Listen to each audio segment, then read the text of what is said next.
Hi guys, welcome back to our channel Gaming Basics. In today's video, I will be teaching you guys how to operate offline on your League of Legends. So at first, just open your game through the right client.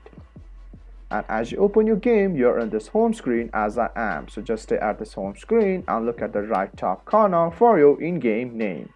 And as you see it, you can see the online option right here. So to operate offline, all you have to do is just click on this green dot right here.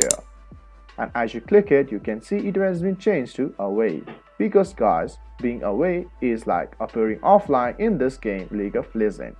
So guys, that's how you appear offline on your League of Legends. If you find our video helpful, please leave a like and please do not forget to subscribe our channel. Also hit the bell icon to get updates with our latest videos, and drop a comment for reviews and more content like this. I will see you guys again in our next video. Thank you for watching.